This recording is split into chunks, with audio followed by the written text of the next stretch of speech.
7 faux manques qui cachent un manque d'amour chez soi, chez la femme. Alors, il y a certains symptômes, certaines choses dont on pense avoir besoin chez une femme, mais qui, quand on creuse bien, cachent le fait qu'elle ne s'aime pas elle-même. Et c'est de ça que je vais vous parler dans cette vidéo. Pourquoi c'est important? C'est important parce que ça va vous permettre de faire un diagnostic sur vous-même et savoir, est-ce que par hasard, cette chose dont je pense avoir besoin de manière désespérée, est-ce que ce n'est pas plus un manque d'amour de soi, un manque de self-love qui est caché derrière? Ça va vous permettre d'être conscient du mal parce qu'on dit toujours que la première étape pour pouvoir guérir de quelque chose est de savoir qu'on est malade. Quelqu'un qui pense qu'il n'est pas malade, il ne peut jamais se guérir, ne peut jamais chercher des remèdes et finir par suivre une thérapie, prendre des médicaments et se guérir. Non, il faut d'abord, en premier lieu, être conscient qu'on a un mal. Donc, ce diagnostic va vous permettre de pouvoir être conscient que vous avez un mal et travailler dessus. Alors, ça va vous permettre également de pouvoir renforcer votre amour de vous. Et comme je vous l'ai déjà dit plusieurs fois, quand il y a amour de soi, il y a confiance en soi. Et quand il y a confiance en soi, les amis, ça s'exprime dans toi-même, ton développement personnel. Ça va déclencher quelque chose dans ta vie professionnelle. Tu vas voir comment tu vas commencer à attirer des opportunités parce que tu dégages une aura qui n'est pas croyable au fait. Et également dans ta vie de couple, tu vas voir comment tu vas avoir de l'assurance devant ton homme. Tu ne vas plus être en train de quémander des compliments. Et quand tu vas avoir des compliments, tu vas pouvoir les accepter et les recevoir. Alors, le premier symptôme, sans plus tarder, c'est penser qu'on a forcément besoin de maigrir. Alors, si tu es cette femme-là qui, tout le temps, tu es en train de faire un régime pour perdre du poids. Je ne dis pas là que perdre du poids, ce n'est pas important. C'est important quand tu es en surpoids pour ta santé, il faut chercher à perdre du poids. Mais il y a de ces femmes-là qui sont déjà minces, mais qui ne se trouvent pas assez minces. Elles ont des complexes qui sont presque irréels. Et même quand elles perdent du poids, elles trouvent que ce n'est pas assez. Elles trouvent qu'il faut encore. Elles trouvent qu'il y a tel endroit qui n'est pas assez parfait. Souvent, quand tu as ce genre de complexe corporel, ça cache souvent un manque d'amour de soi. Tu es toujours en train de chercher la meilleure version. Et puis, ce qui est bizarre, c'est que tu es rendu 3 ans plus tard. Tu regardes des photos de toi il y a quelques années. Tu te dis, mais j'aurais voulu retourner comme ça. Alors que quand tu étais comme ça, hein, tu voulais pas être comme ça. Tu voulais être encore plus mince, plus je ne sais pas comment. Ça cache vraiment un manque d'amour de soi. Ça prouve que quelle que soit la morphologie que tu vas finir par avoir, tu ne seras pas satisfaite parce que le mal est beaucoup plus profond. Le mal est beaucoup plus enfoui et il faut agresser le mal à sa source. Il faut agresser la cause et non les symptômes. La deuxième chose, l'achat de produits de peau tout le temps et sans objectif défini.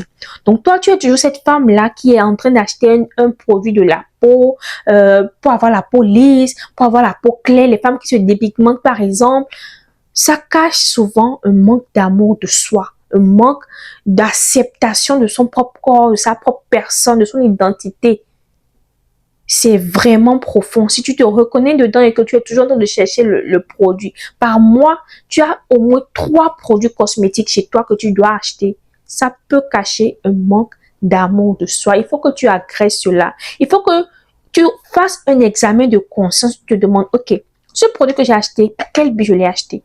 Est-ce qu'il n'y a pas un autre produit que j'ai acheté pour le même but exactement qui est déjà chez moi, mais pourtant j'ai eu l'envie d'acheter ce nouveau produit? Il faut vraiment que tu sois intentionnel, que tu te poses les vraies questions pour pouvoir dénicher si ce n'est pas un manque d'amour de soi qui est caché derrière ce comportement. Ensuite, le troisième comportement que tu pourrais avoir et qui pourrait également cacher un manque d'amour de soi est le fait de te maquiller tout le temps. Alors, si tu es une femme qui ne peut même pas sortir, aller acheter du pain au quartier sans être minimum maquillée, qui a toujours besoin de mettre son fond de teint, qui a toujours besoin de mettre son maquillage, cela cache un manque d'amour de soi. Je ne dis pas que se maquiller, ce n'est pas bien. Je suis maquilleuse professionnelle. D'accord? Mais lorsque tu commences à trouver le maquillage comme un masque, tu le mets tout le temps, tu le mets partout où tu vas, ça cache vraiment quelque chose de plus profond. Tu n'arrives plus à accepter ton propre visage tel qu'il est. Tu préfères vraiment ton visage lorsqu'il est il est artificiellement embelli. Mais ce n'est pas toi. Ce n'est pas toi. Ce maquillage, ce n'est pas toi. C'est toi derrière le maquillage, mais ce n'est pas toi. Alors, il faut vraiment que si ce symptôme-là, quand même, si tu as cette habitude, ça ne blague pas. Là, ce n'est pas quelque chose qui est caché. C'est vraiment, selon moi, très clair que tu ne t'acceptes pas, tu ne t'aimes pas et il faut vraiment travailler dessus. Le quatrième point qui pourrait montrer que tu as ce manque d'amour de soi, c'est le fait d'éviter les miroirs tout le temps. Alors, il y a des femmes qui détestent les miroirs. Elle déteste s'apercevoir dans le miroir parce qu'elle sait que ça va la mettre devant une réalité ou une personne qu'elle n'admire pas, qu'elle n'aime pas. Cette femme-là, on dit souvent que les femmes Dieu trop dans la douche parce qu'il y a un miroir, mais c'est ça qui est normal. Une femme qui s'aime, normalement, elle prend du temps pour se regarder, elle prend du temps pour s'admirer et elle aime ça. Une femme qui s'est rendue à un niveau où elle cache tous les miroirs qu'il y a dans la maison, elle enlève tous les miroirs ou même elle place un rideau sur les miroirs. Ça, carrément, c'est un signe flagrant que tu ne t'aimes pas. Tu n'aimes pas ton corps, tu n'aimes pas ta personne, tu ne t'aimes pas. Il y a quelque chose là que tu dois travailler et c'est très important d'aller t'agresser dessus et de travailler. Aujourd'hui, c'est le miroir. Tu caches, tu fuis le miroir. Mais le mal est beaucoup plus fort. Tu ne sais pas ce que ça va engendrer plus tard. C'est quelque chose que je pense que je dois forcément insister dessus. Lorsque, par exemple, tu es malade et que tu as la fièvre, que tu as la fatigue chronique et tout, tu pourrais te dire, c'est juste ça, c'est juste la fièvre, c'est juste la fatigue chronique. Mais ce que tu sais, ce qui est sûr pour les maladies physiques, tu te dis que, ce qui est sûr, même un mot de tel peut tuer. Alors, je vais aller agresser ça, je vais savoir ce qui m'arrive, je vais prendre les médicaments qui vont avec. Mais quand, par exemple, tu présentes un manque d'amour de soi et que tu ne prends pas au sérieux ces symptômes, tu ne sais pas ce que ça va créer plus tard. Tu ne sais pas comment ça va impacter ta vie, la vie de tes enfants sur plusieurs générations. Parce que tu n'es pas épanoui et tu vas montrer ça à tes enfants et ils vont prendre ça de toi. Ne le laisse pas le manque d'amour pour héritage. Agresse vraiment ce problème. Prends vraiment ces symptômes au sérieux et travaille-les. Alors, le cinquième point dont je vais parler ici, c'est le fait de chercher à porter tout le temps des vêtements larges. Oui. Tu es tout le temps, c'est vrai, tout le monde n'est pas à l'aise avec tout ce qui colle à la peau, d'accord? Mais toi, tu es tout le temps en train de porter des vêtements amples, larges, tout le temps, partout, quel que soit le thème de la soirée. Toi, tu es toujours habillé de manière large, tu portes des couleurs sombres pour ne pas vraiment attirer les regards. Ça peut cacher un manque d'amour de soi. Ça peut cacher un manque d'amour de soi. Je suis d'accord que tout style de vêtements ne va pas avec tout type de morphologie. Je suis d'accord.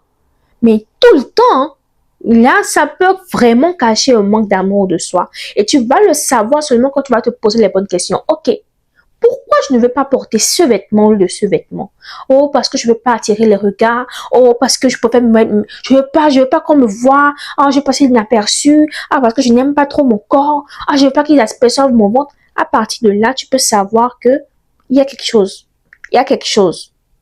Il y a quelque chose que tu dois vraiment agresser. Tu dois vraiment travailler. C'est très important. Alors, sixième point, toujours très important, si tu as toujours besoin d'approbation sur ta beauté. Alors, toi, tu as forcément besoin, quand tu t'habilles, de quelqu'un qui te dit, c'est joli. Tu as forcément besoin de quelqu'un qui te dit, tu es belle.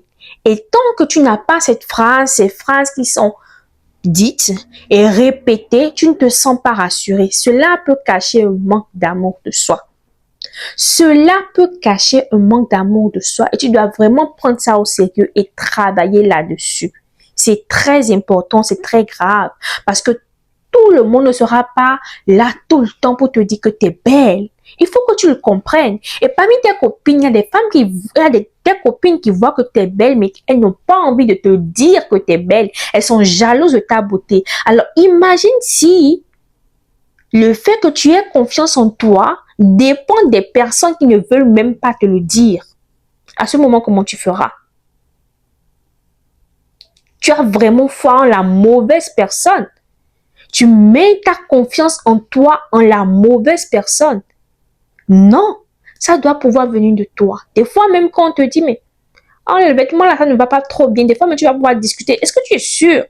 Ça, c'est quelqu'un qui est sûr d'elle, quelqu'un qui a qui a de l'amour pour elle-même, qui a confiance en elle-même, qui agit comme ça. Mais quand tu n'as pas confiance en toi, même si on n'effleure pas le sujet, tu te dis, est-ce que c'est joli? Est-ce que c'est si? Et il faut te le dire, te le répéter, te rassurer avant que tu ne sois tranquille. C'est grave. C'est très grave. En fait, le problème avec les femmes, avec le manque de confiance en soi, le manque d'amour de soi chez la femme, c'est que la femme, dans un foyer, est celle qui transmet les valeurs souvent à l'enfant.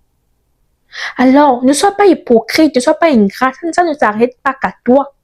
Il y a toute ta famille, toutes les générations après toi qui seront impactées si tu n'agresses pas ce problème. Et le dernier point dont je vais parler, ça va te sembler vraiment, vraiment, vraiment étonnant.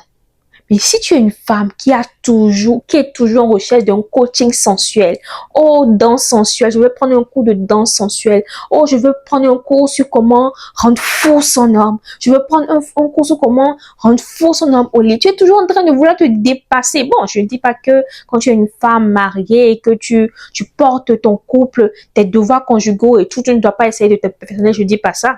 Mais quand tu vois que tu n'es jamais satisfaite, ou même celui que tu veux satisfaire, te dit que c'est bon, t'es bonne là, c'est bon pour lui. Mais toi, tu es toujours en train de dire non, il faut que ton sensuel, ça peut cacher un manque d'amour de soi. Oui, ça peut cacher un manque d'amour de soi. Il peut y avoir quelque chose qui est caché. Je ne dis pas, je répète, parce que sur les réseaux sociaux, il faut toujours répéter pour être clair. Je ne dis pas que c'est tout le temps ça, mais ça peut cacher. Et tu le sauras quand tu vas te poser les bonnes questions. Et sois sûr. Tu peux me mentir à moi. Tu peux mentir à je ne sais pas qui, un psy, ton père, ta mère, ton coach. Je sais pas. Mais tu ne peux pas te mentir à toi-même. Alors dis-toi la vérité. Sois franche avec toi-même pour une fois. Et dis-toi, avoue-toi si vraiment tu te trouves parmi les 7 points dont j'ai parlé dans cette vidéo. Alors, je suis Ruth, cette esthéticienne qui veut parler à ton âme avant de parler à ton corps. Qui veut te guérir, qui veut reconstruire avec toi ton amour de toi-même. Sans quoi, aucun soin, aucun produit, aucune astuce beauté que je te donnerai ne te permettra de te sentir vraiment belle. Et sans quoi tu ne pourras pas vraiment prospérer en amour comme en business. Alors abonne-toi.